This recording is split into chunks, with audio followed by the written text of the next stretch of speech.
네, 반갑습니다. 요즘 소박하게 오늘의 구절을 아포리즘과 엮어서 올리고 있습니다. 뉴스 기사도 요즘은 딱히 괜찮은 것도 없고 이제 철학자의 밤이라는 것도 예전에 했었다가 단독으로 하기에는 이제 계속 그 챗GPT한테 물어보는 것도 한계가 있어가지고 약간 섞어서 오늘의 구절은 계속 바뀌니까 그거에 어울리는 거를 이제 물어보곤 합니다. 근데 이제 챗 GPT가 제시해주는 아포리즘이 자꾸 뭐랄까 돌고 돌아요. 그러니까 예전에 얼마 전에 분명히 추천을 받은 아포리즘이고 그날의 이제 구절과는 뭐 억지로 어쨌든 우연하게 뭐 말이 되나 싶기도 해서 대충 했는데 또 다른 구절에다가도 똑같은 이제 철학자의 아포리즘을 제시해 주더라고요. 대체로 이제 니체나 쇼펜하우 아니면은 뭐 에픽테토스 뭐 이렇게 스토아학파 철학자 아니면 실존주의 철학자 이런 식으로 돌려막기를 하는 느낌이 들어서 저도 이제 질문을 좀 똑똑하게 해야 답변도 똑똑하게 돌아오니까 그런 좀 노력을 좀 하고 있습니다. 이제 다음은 오늘의 구절인데요. 다음과 같습니다. I will refresh the weary and satisfy the faint. Jeremiah 31 to 25. 뉴 인터내셔널 버전이고요. 이것에 어울리는 아포리즘은 다음과 같습니다. Happiness is the state of satisfaction with the present. 행복이란 현재에 대한 만족의 상태다. 라이프니츠라는 뭐 철학자이면서 이제 과학자. 제가 알기로는 어떻게 보면 수학자에 가까운 분이고 이제 챗 GPT한테 어떤 사람인지 간단하게 말해달라 했는데 합리론 그 중에서도 이 말을 했다고 하네요. 이 세계는 가능한 세계들 중 최선의 세계라는 낙관적인 이제 어록을 남기기도 했네요. 그 어록과 어울리는 이번 어록도 괜찮은 내용이네요. 행복이란 현재에 대한 만족의 상태다. 행복과 만족에 대한 상관관계를 많이 고민을 나름 했었던 것 같아요. 음, 저는 그때 당시 이제 정신건강상의 이슈로 인해서 한 5년 동안 되게 어두운 세월을 보냈던 기록이 있는데요. 그때 진짜 아무런 의지도 갖지 않은 상태에서 좀 살아갔던 기억이 납니다. 그러다가 좀 우연한 기회로 서서히 회복하면서 지금의 저로 좀 돌아온 상태인데 뭐 그렇다고 해서 지금도 그렇게 열정이 넘치는 삶은 아니지만 만족의 크기를 좀 줄이는 삶 또는 지혜를 그 어두웠던 좀 5년의 시간 속에서 배운 것은 아닌가 그런 생각이 듭니다. 만족이란 것을 이렇게 어떤 그릇으로 좀 비유를 많이 하면서 좀 버텼던 것 같아요. 그러니까 그 제 어떤 삶에 워낙 쪼그라든 그런 위치였다 보니까 제 어떤 만족감 이런 것들을 그것을 크기를 줄여보자. 그러면은 채우기가 쉬우니까 뭐 욕심이란 표현을 대체해도 되겠죠. 욕심이란 것을 굉장히 줄여 나갔습니다. 뭐 가지고자 하는 것들, 뭐 물건이든 사람이든 돈이든 시간이든 다 비워내자. 그것의 크기를 줄이면 쉽게 채울 수 있으니 만족감도 클 것이다. 그것이 이제 뭐 행복으로 이어진다면 얼마나 좋을까.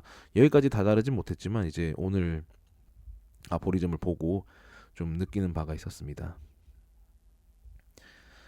하나 이제 만족에 대한 역치를 낮춘다는 것에 대해서 일종의 패배주의라고 볼 수도 있을지도 모르겠다라는 생각이 들어요. 그러니까 뭐 자신의 어떤 한계를 미리 그렇게 규정짓냐, 뭐 만족감이라는 걸 분명히 줄인다면은 너무 쉽게 채워버리면 그런 이제 반론이 충분히 나올 법도 하거든요.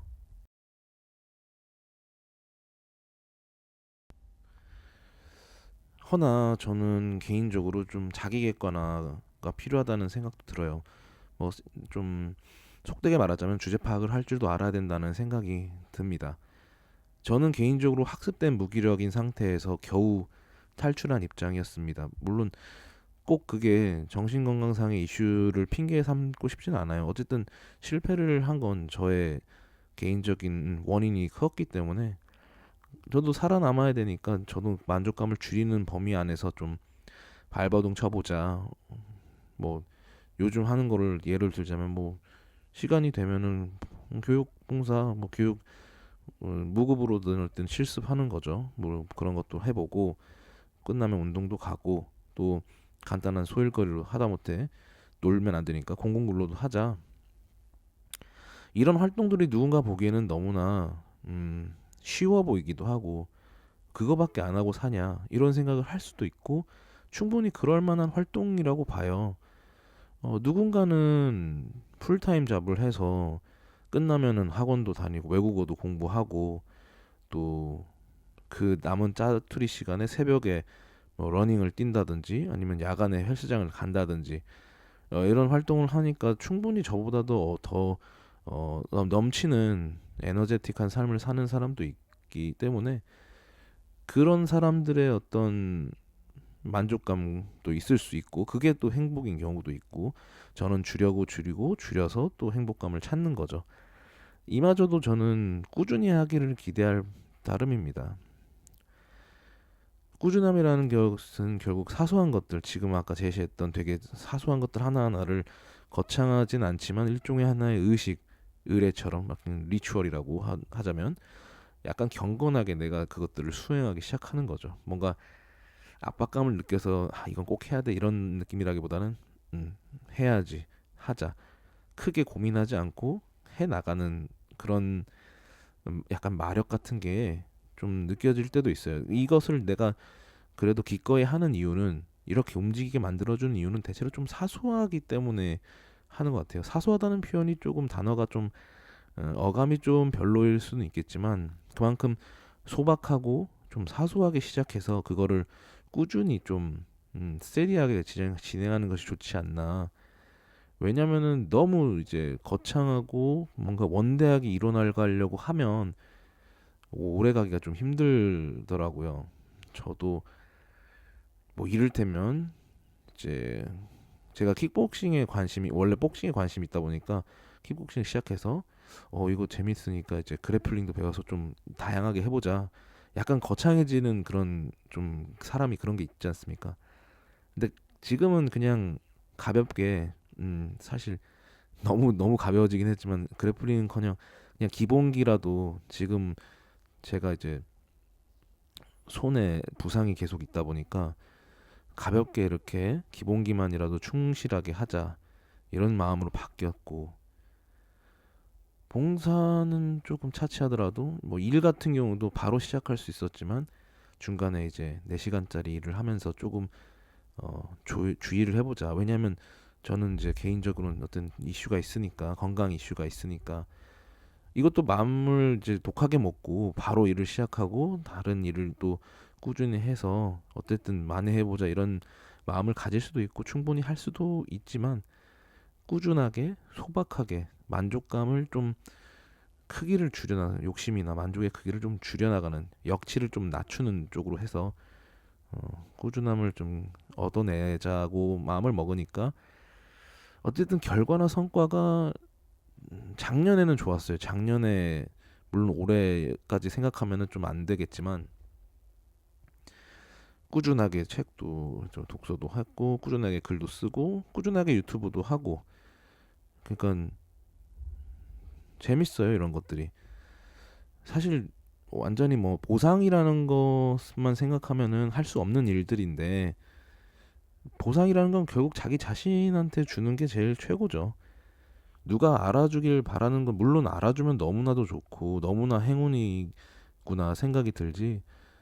만약에 막 제가 요즘 너무 조회수 얘기를 어차피 안 나오는 조회수인데 그래도 한 분 한 분 들어준다는 게 얼마나 소중한 건지 이게 지금 뭐 한 자릿수인데 어떻게 보면은 제 이야기를 시간 내서 누군가 한 사람 한 사람이라도 들어주는 건 되게 중요한 모먼트라고 생각이 들고 솔직히 말해서 뭐 되도 않는 영어로 하고 막 재미도 없는 이런 철학 얘기를 막 섞어 나간다는 게 그리고 나는 홀로니 해가지고 무슨 신변 잡기도 아니고 자기 얘기를 한다는 것을 들어준다는 건 또 되게 고마운 일이죠. 누가 요즘 남의 얘기를 들어주는 그런 여유가 있을까요? 뭐 여하튼 그렇습니다. 그런 것들을 하나하나 생각하다 보면은 되게 효능감 있는 활동들을 해 나가고 있구나. 그거를 1년 이상 꾸준하게 끌어왔구나. 스스로에게 보상을 좀 주는 그런 만족감을 주는 시간들이 결국은 쌓이다 보면은 그런 것들이 작은 행복들이 조금씩 조금씩 있다고 봅니다. 그래서 만족을 일종의 그릇으로 생각한다면 그 그릇의 크기를 좀 줄여보는 것도 만족감에 좀 그래도 수월하게 이르는 길이 아닌가 싶습니다. 그렇게 얻은 만족감이 그렇게 얻은 행복이 쉬워 보이는 행복이라고 생각이 들지라도 그런 행복감조차도 느끼기 힘든 게 요즘의 세상이고 인생이라는 것이 좀 그런 생각도 좀 듭니다. 인생은 고통이니까요. 인생은 이제 고통과 권태를 오가는 그런 진자와 같은 삶이라고 이제 쇼펜하우어가 말했던 것처럼 그런 생각이 좀 듭니다. 그래서 고통이든 권태든 어떤 자기 만족에 대해서 조금 객관화를 철저히 해서 좀 크기를 잘 조정하는 삶을 살아야 행복에 이르는 길이 쉽지 않나. 행복이랑 너무 거창하게 잡는 거는 좀 너무 멀게 보일 수도 있으니까 삶에 조금씩 작은 행복들을 켜켜이 쌓아가는 것도 방법이라고 생각이 듭니다. 네, 하여튼 지금 이 이야기를 들어보는 당신께 너무 감사를 드리고요. 이만 한번 마쳐보도록 하겠습니다. 감사합니다.